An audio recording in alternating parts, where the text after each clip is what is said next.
long before the first light touched the desert sands, before the Nile had carved its path through the heart of the world, there existed only the endless dark waters of Nun.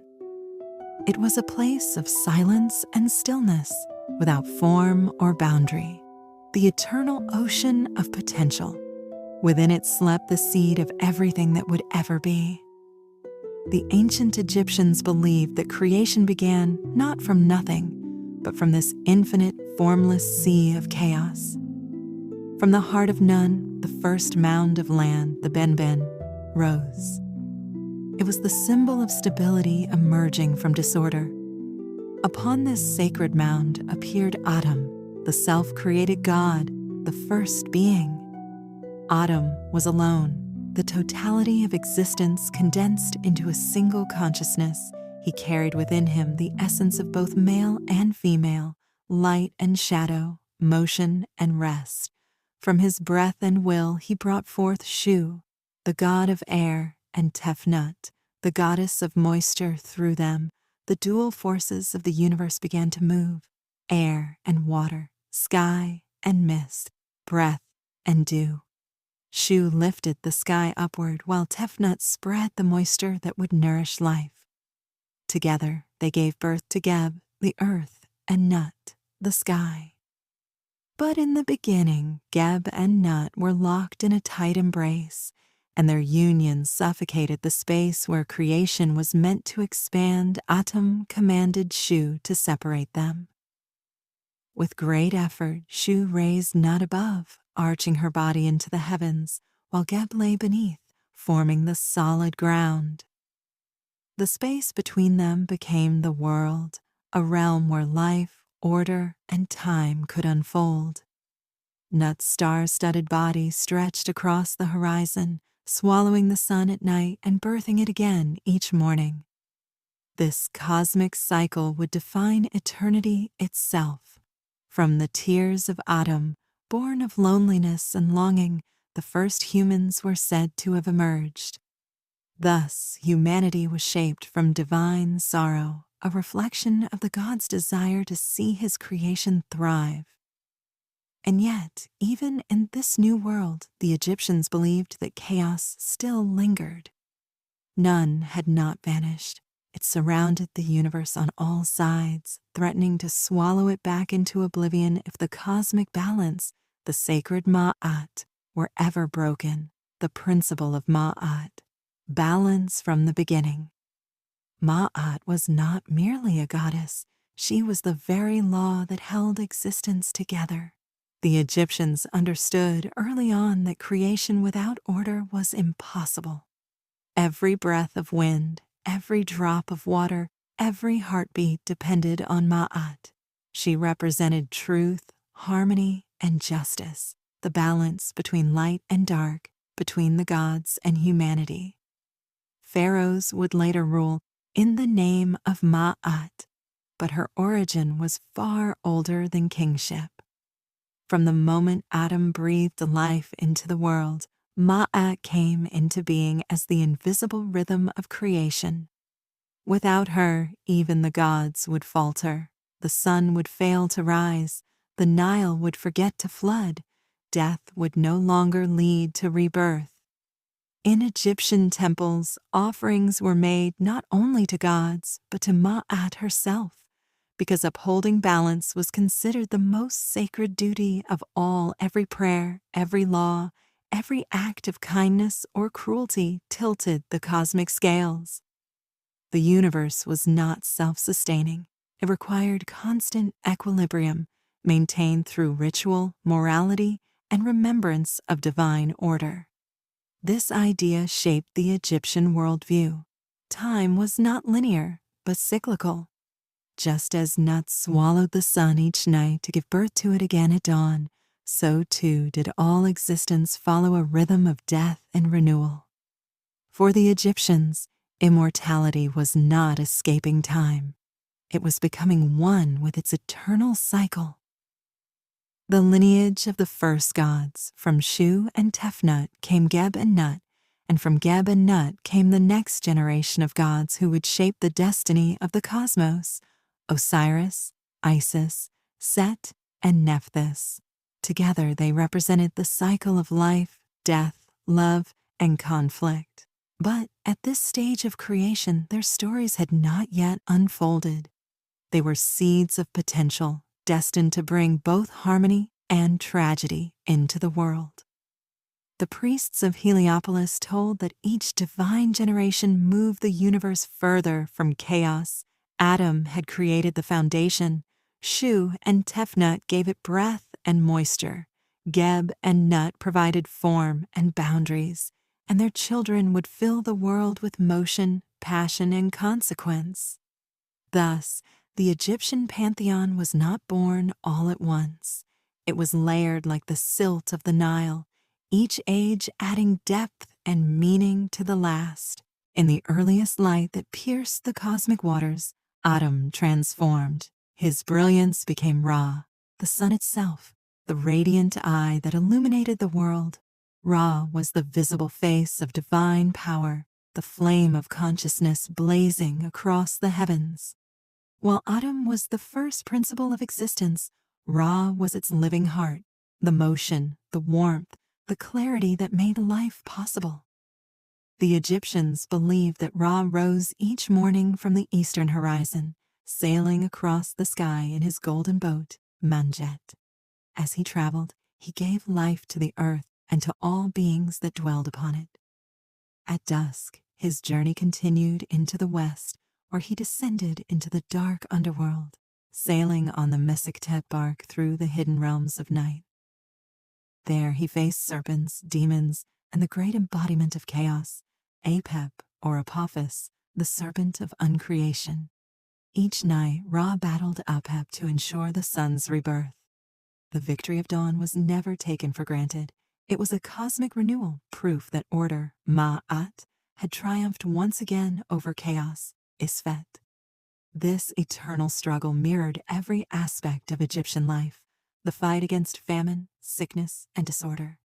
Even the smallest act of truth or kindness was seen as an aid to Ra in his nightly war beneath the earth, the eye of Ra, the wrath and mercy of the sun. But the power of Ra was not only nurturing, it was also dangerous. His eye, radiant and all-seeing, could grant life or unleash destruction. In myths, Ra's eye became a living being, a goddess born from his divine essence. Sometimes she appeared as Sekhmet, the lioness of vengeance, other times as Hathor, the gentle mother who soothed the world. When humanity first rebelled against Ra, forgetting the sacred order, he sent his eye to punish them. Sekhmet descended upon the earth like a storm, her claws drenched in the blood of those who defied the sun. Yet Ra, seeing the horror of her fury, repented. To stop her, he poured red beer across the fields, tricking her into drinking it. Drunk and pacified, Sekhmet transformed back into Hathor, the goddess of love, beauty, and joy. This myth was not merely about divine anger. It revealed the duality within the cosmic order. Creation and destruction were two sides of the same divine force. Without wrath, justice would fade. Without mercy, life would perish. The Egyptians saw this balance as the essence of Ma'at. Even the gods were bound by it, Ra's loneliness and the birth of humanity. As the ages passed, Ra grew weary. Though he ruled over gods and men, loneliness crept into his heart. He looked upon his creations and saw that they had begun to live their lives without reverence, forgetting their origins. Feeling betrayed, Ra withdrew to the heavens, leaving the world to the care of his descendants, the gods of earth and sky. Yet from his tears, which fell upon the soil, humankind was born anew. This story symbolized the divine sorrow that lay beneath all existence, the idea that creation was born from longing, from the gods' desire to be known humans, therefore carried within them both the light of Ra and the weight of his sadness. To live rightly, to uphold Ma'at, was to honor that divine bond. The priest taught that every sunrise was a reminder of that covenant. Ra's forgiveness, humanity's duty, and the fragile peace between chaos and order. The birth of divine kingship. In time, the gods looked for a ruler who could maintain the harmony of heaven and earth. Ra, though eternal, could not dwell among mortals forever. Thus began the divine lineage, the concept of kingship as a reflection of the heavens. The first kings of Egypt were said to be descendants of Ra, imbued with the light of the sun. Their crowns symbolized the rays that sustained life, and their hearts were measured by how closely they upheld Ma'at. Pharaohs did not rule as men, but as living gods, mediators between the mortal and divine. To them was given the burden of balance to ensure the Nile's flooding, the fertility of the land, and the justice of the people. To fail in this was not merely political weakness, it was cosmic blasphemy. Every coronation in Egypt, from the Old Kingdom to the late dynasties, echoed this mythic moment. When the king took the throne, he became the embodiment of Ra's will, the son of the sun, destined to battle the serpent of chaos, not with weapons, but with law, truth, and ritual. The temples of the sun and the human connection. The cult of Ra flourished across Egypt, but nowhere more splendidly than in Heliopolis, the city of the sun. There, towering obelisks pierced the sky, frozen rays of light carved in stone priests tended sacred fires, recited hymns that followed the journey of the sun across the heavens, and performed daily rituals to ensure its return. Each dawn ceremony was a reenactment of creation itself, a reaffirmation that the world had not fallen back into none. When the priest offered incense, it was said that Ra inhaled its fragrance as breath, renewing his strength for the eternal voyage. The common people, too, felt the presence of the sun in their daily lives. Farmers greeted the dawn before their fields, craftsmen whispered prayers for steady hands under its light, and mothers lifted their children to the warmth as if introducing them to life itself. To live under Ra's gaze was both a blessing and a responsibility, for he saw all, judged all, and sustained all. The descent into the underworld. When the sun set, Ra entered the western horizon, the mouth of the underworld, known as Duat. There he sailed through 12 gates, each representing an hour of the night. The path was perilous, filled with demons, serpents, and rivers of fire. But Ra was not alone. He was accompanied by other gods, among them Sia, perception, Heka, magic, and Mat herself, who guided him with truth. During this journey, Ra met the souls of the dead, offering light to those who had lived righteously. By dawn, he merged with his younger form, Khepri, the scarab god of rebirth, and rose again into the sky. The Egyptians saw this not as a metaphor, but as a literal truth. The sun died each evening and was reborn each morning, carrying the hopes of all living things.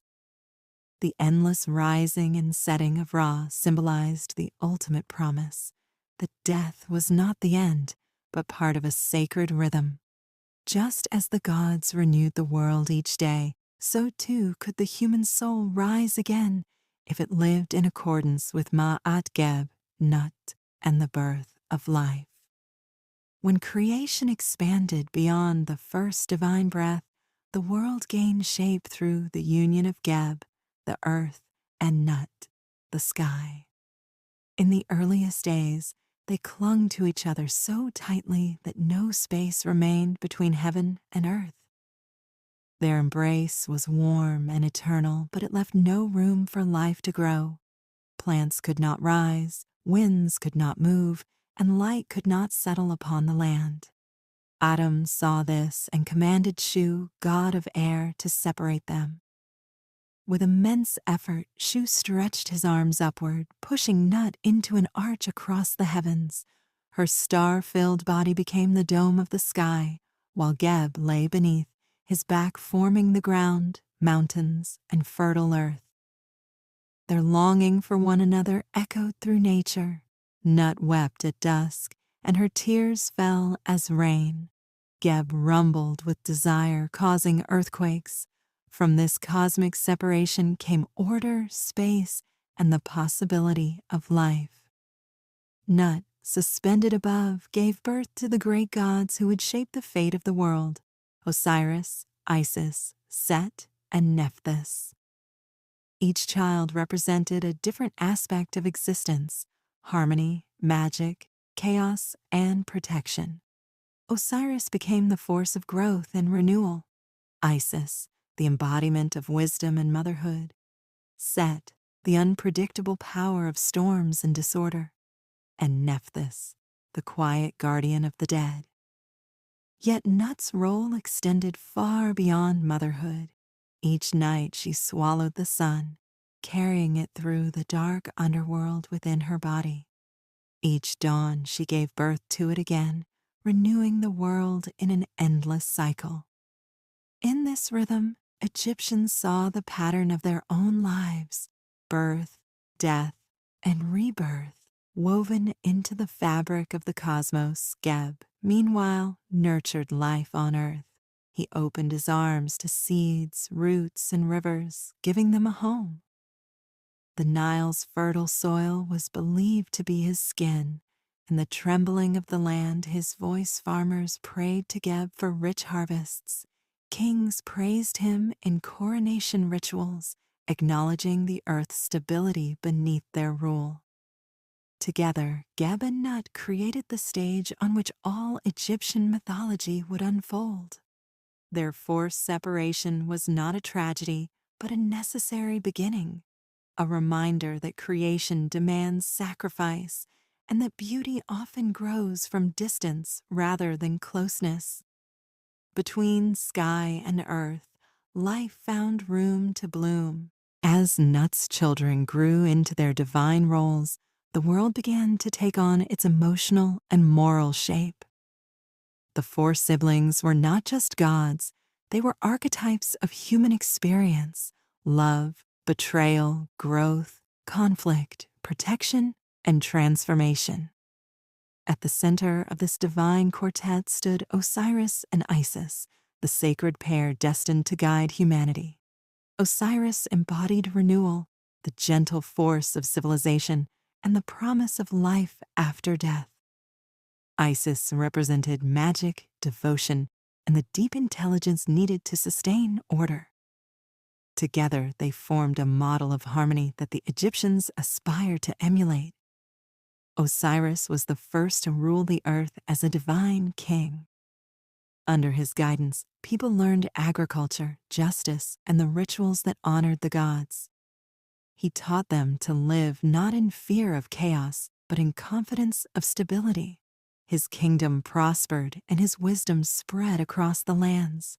Yet harmony attracts jealousy, and in this perfect order grew the resentment of Set, the brother shaped by storms, strength, and unpredictability. Set was not evil by nature. He was chaos given form, the necessary but dangerous counterpart to structure. But his jealousy twisted his purpose, turning him toward ambition. Nephthys, the fourth sibling, lived between these forces. She was the quiet guardian who watched over death's threshold, neither as radiant as Isis, nor as feared as Set. Her power was subtle. She comforted the grieving, protected the vulnerable, and kept watch over the fragile boundary between the living and the dead. Though married to Set, she admired Osiris's gentleness, and her sympathy for Isis formed an unspoken bond between the sisters. The tension among the siblings mirrored the balance of the cosmos. Osiris and Isis cultivated order, harmony, and growth. Set pushed toward disruption, movement, and challenge. Nephthys steadied the silence where souls rested. These forces were meant to coexist, but their equilibrium was unstable.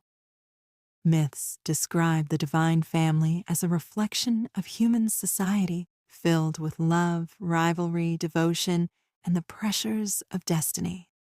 In the early age of the world, the gods lived closer to earth. Osiris walked among humans, Isis guided them with spells, and Set roamed the deserts where storms cracked the sky. The contrast between fertile land and barren sands reflected the struggle between the brothers. To the Egyptians, this tension was not just a story, but a truth embedded in the land itself. The Nile Valley thrived under peaceful rule, while the desert beyond its borders reminded them that harshness always lurked nearby. Despite the growing rivalry, the divine family held immense power. Isis's magic was believed to be stronger than any other force, able to heal wounds and shape destiny. Osiris's compassion gave comfort to the living, while Geb and Nut supported their children from the earth and sky. Yet Set's nature could not remain dormant. His storms grew louder, his heart heavier, and his desire for the throne began to consume him. Still, in these early times, the siblings were not yet enemies. The myths describe moments of unity, festivals, shared rituals, and celestial events in which their powers intertwined. The balance of the world depended on the presence of all four, and their destinies had not yet reached the tragic turning point that would reshape the cosmos. The divine family stood poised on the edge of transformation. Their story would soon become the central myth of Egyptian religion, influencing every funeral rite, every coronation, and every prayer spoken for thousands of years. But before the drama unfolded, the world experienced a rare calm, the last moment before the fall of harmony. As the world settled into its early rhythm, Osiris rose to prominence as the first great king of the earth. His rule marked the dawn of civilization.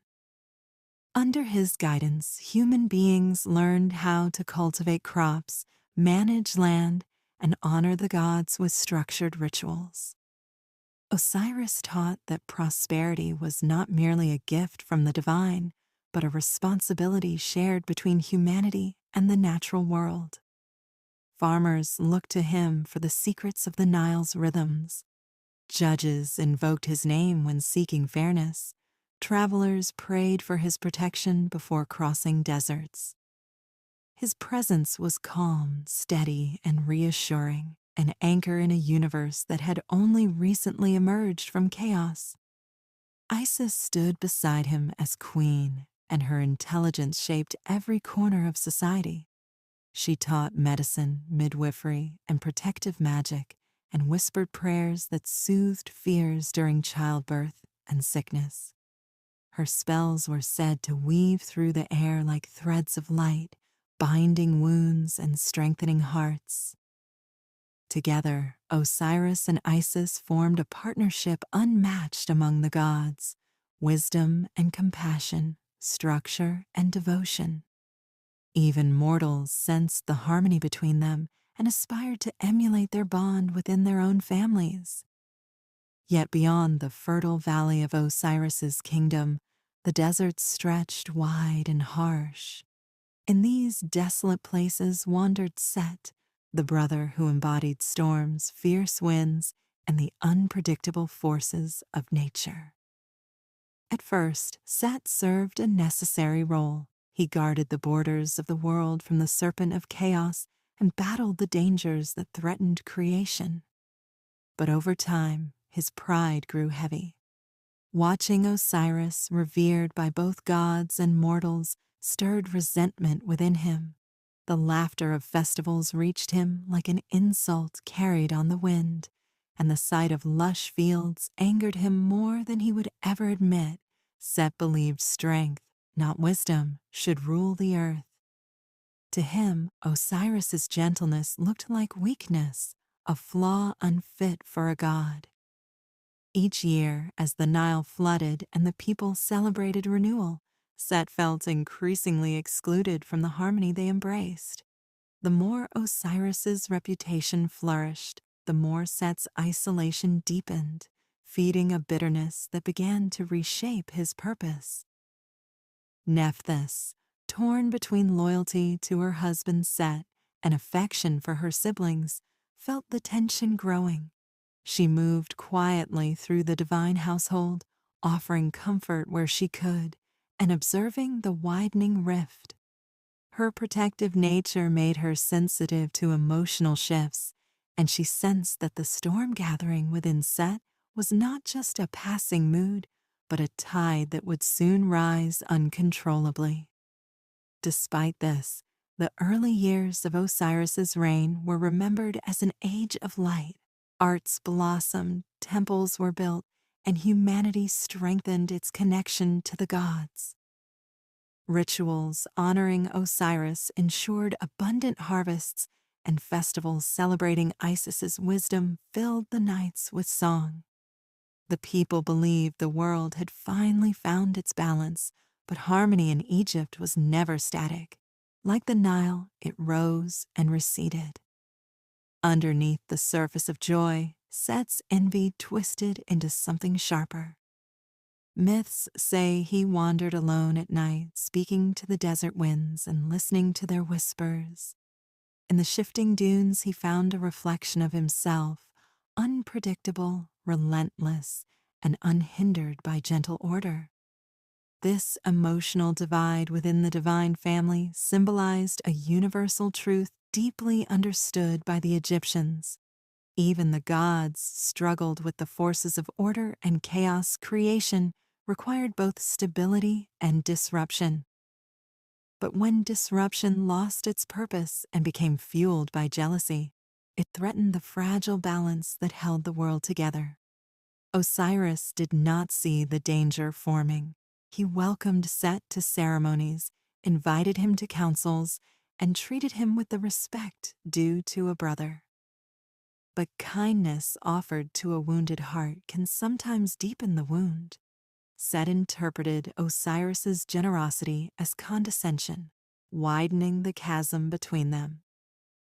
By this time, destiny had already begun to turn. The stage was set for a conflict that would reshape heaven, earth, and the underworld. The seeds of betrayal had rooted themselves firmly in the heart of Set, and soon the gentle age of Osiris would face its darkest test, a test that would change the fate of both gods and mortals for all eternity. The age of Osiris's golden rule came to an end not through war or famine, but through the quiet, calculated resentment that had long grown in the heart of Set. Though he once guarded the borders of the world, Set now felt eclipsed by Osiris's gentle authority. Each year the Nile flooded, harvests thrived, and the people praised their king with joyful songs. To Set, these celebrations sounded like mockery. He saw the world bending toward harmony, and in that harmony he felt excluded, unnecessary, an outsider in a universe shaped by balance. Set's bitterness deepened until it became a plan. He watched Osiris closely, studying his habits, learning when he traveled alone, when he opened his halls to guests, and when his guard was weakest. Myths describe Set pacing across the desert at night, speaking to the shifting dunes as if they were allies. In the silence of the sands, he conceived a plot that was as symbolic as it was cruel. Set constructed a magnificent chest, carved perfectly to Osiris's size, polished with cedar oil, inlaid with bright metals and rare stones. It was not a gift, though he presented it as one. During a grand feast, Set brought the chest before the assembled gods and men. He announced a challenge. Whoever fit inside the chest perfectly could claim it as a prize. Laughter and excitement filled the room as guests tried one after another, none matching the exact measurements. When Osiris stepped forward, smiling at his brother's unusual generosity, the trap was sprung. As soon as he lay inside, Set slammed the lid shut. Molten lead was poured over the seams, sealing the box completely. The crowd froze, some in horror, some in confusion, while Set's followers carried the chest away. No one dared to stop him. For the moment, unfolded too quickly for anyone to understand the magnitude of what had happened. Set cast the coffin into the Nile, allowing the current to carry it far from the kingdom Osiris had nurtured. As the chest drifted along the river, the heavens trembled. For the first time since creation, the balance of the world faltered. The Nile's waters grew uncertain, the crops shivered in their fields, and even the stars seemed to dim. Without Osiris, the cycle of renewal was wounded. Isis, upon learning what had happened, fell into a grief so deep that it echoed across heaven and earth. Unlike mortals, she did not despair helplessly. Her sorrow transformed into purpose. Disguising herself in plain robes, Isis wandered the world searching for her husband. She asked the spirits of the river, questioned travelers, and followed every rumor carried by the wind. Her devotion became legend, a symbol of unwavering love and determination. Meanwhile, Set declared himself ruler. His reign was not marked by wisdom or compassion, but by severity. Where Osiris had taught generosity, Set enforced strength. The land responded with turmoil. Storms swept across the desert, animals grew restless, and the people felt a heavy silence settle over their lives. The absence of Osiris was not merely political, it was cosmic. Without the god of renewal, death lost its gentle rhythm, and life no longer flowed with certainty. Isis's search finally led her to the coast of Byblos, where the chest had lodged itself within the trunk of a growing tree. The king of that land, unaware of its sacred contents, had the tree cut and carved into a pillar for his palace. Through her magic and sorrow, Isis obtained the pillar, reclaimed the chest, and brought Osiris's body back to Egypt. She hid it in the marshes, hoping to restore him in secret. But Set discovered her efforts. In a final act of rage, he tore Osiris's body into many pieces and scattered them across the land, hoping to destroy even the memory of his brother. Yet even this violence could not break Isis's resolve. She set out once more, gathering each fragment with the help of Nephthys and the jackal-headed god Anubis. The world held its breath as Isis performed the first great act of resurrection. Through magic and divine will, she restored Osiris, not to the living world, but to the realm of the dead, where he would become the eternal king and judge of souls. The murder of Osiris shattered the cosmic order, but his rebirth began a new cycle, one that would lead directly to the rise of Horus and the final confrontation with Set. After Set scattered the pieces of Osiris across the land, the world entered a period of sorrow unlike anything it had known. The Nile's waters seemed hesitant, crops grew thin, and the people felt a deep unease without understanding why. They sensed that something fundamental had been broken. The rhythm of life, once guided by Osiris's gentle hand, now faltered. Yet amid this darkness, Isis refused to surrender. Her grief had already transformed into determination. Now it grew into a mission that would reshape the destiny of gods and mortals alike. Accompanied by Nephthys, whose compassion remained constant despite her bond with Set, Isis began to travel the length of Egypt. She searched the valleys, marshes, fields, and deserts, following faint magical traces that clung to the scattered remains of Osiris. Farmers told her of strange winds, fishermen whispered of eerie currents, children spoke of glowing shapes drifting through reeds. Isis collected every clue with unwavering focus. Her love for Osiris became an unbreakable force, guiding her across the land like a star. Piece by piece, Isis discovered her husband's remains. Each fragment carried a lingering echo of Osiris's essence, and with each piece she recovered, the world seemed to breathe a little easier. Anubis, guardian of the dead, joined her in this sacred task. With steady hands and solemn devotion, he prepared the body, wrapping it in linen and anointing it with oils that carried the scent of eternity. This ritual, performed for a god, set the foundation for all future funerary practices in Egypt. The art of mummification was born from this moment, a divine act meant to preserve the possibility of resurrection. When Osiris's body was reassembled, Isis used her profound magical power to restore him, not fully to life, but to consciousness. Her spells illuminated the air like threads of silver light. The gods held their breath as Osiris opened his eyes. In that moment, hope returned to the universe, but his rebirth could not occur in the realm of the living. The damage wrought by Set had severed his earthly destiny. Instead, Osiris descended into the underworld, where he became the eternal king and judge of the dead. Under his rule, the afterlife gained structure and justice. Souls would no longer wander aimlessly.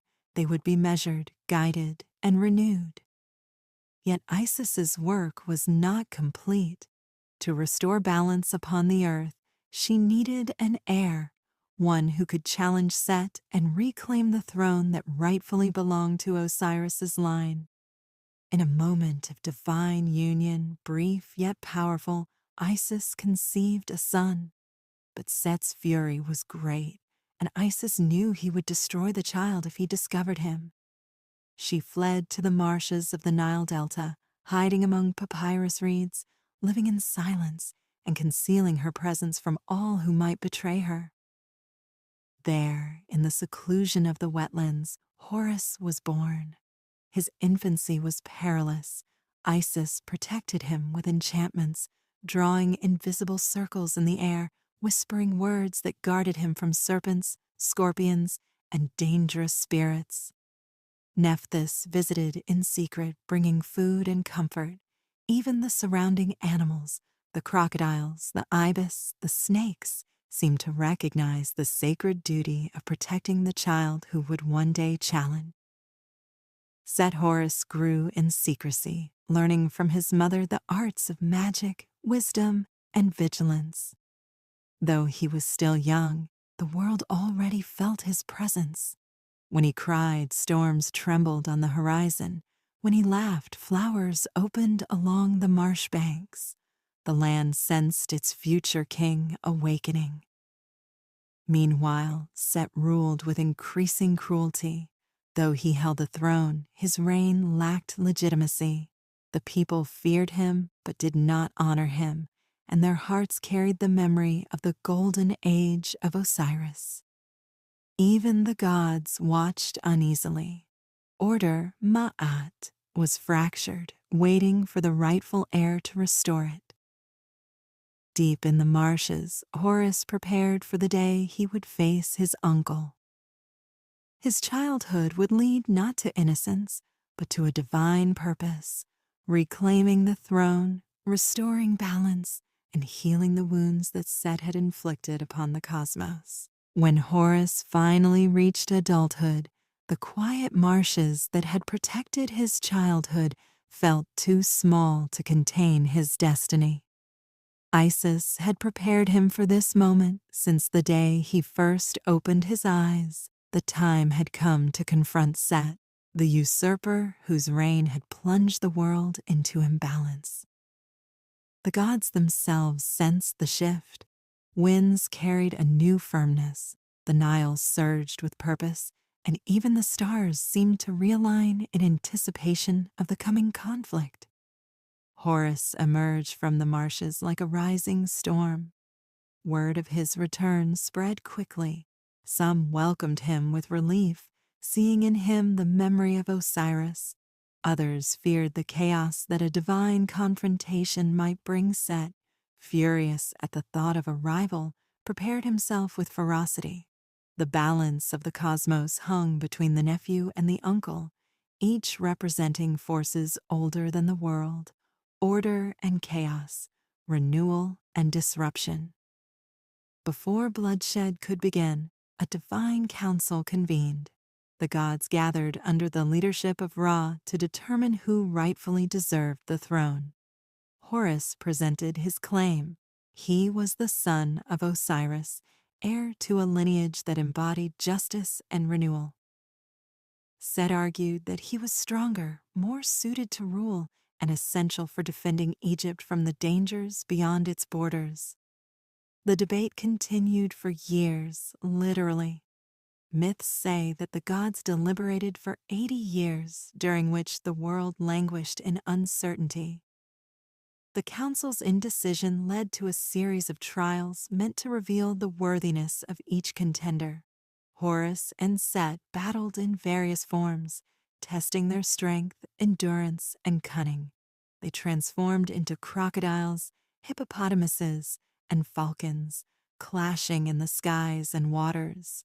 Mountains cracked, waves rose, and the desert groaned under the weight of their divine struggle.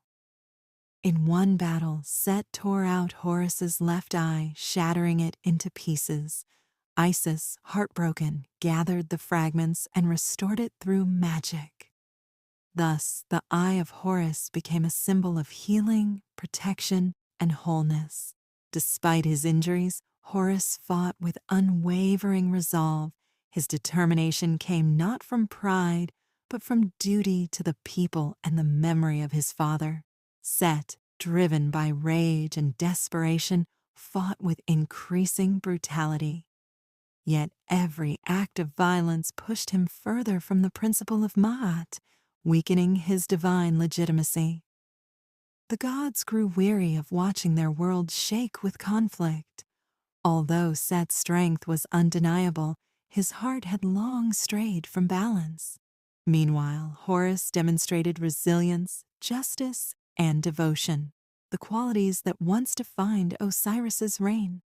Isis played her role as well, advocating for her son, though she showed mercy even toward Set, reminding the council that vengeance alone could not restore harmony.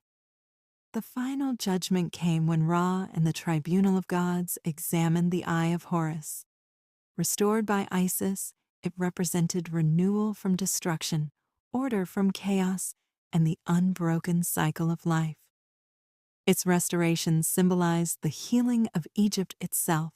Convinced at last, the council declared Horus the rightful king.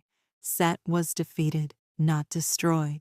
Instead, he was assigned a new role, guardian of Ra's solar boat during its nightly journey through the underworld.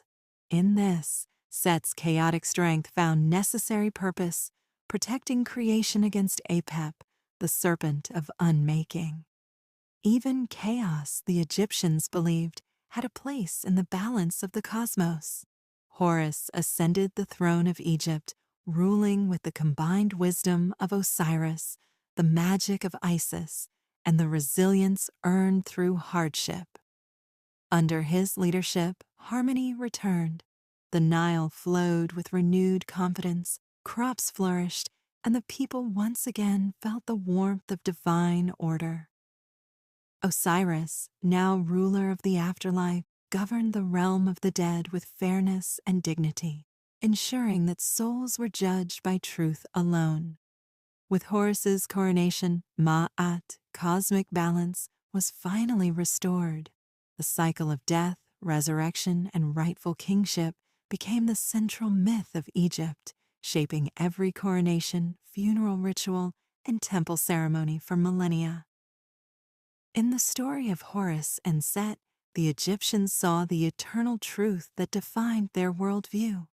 Order must be defended, chaos must be guided, and the universe survives only through the delicate harmony between the two.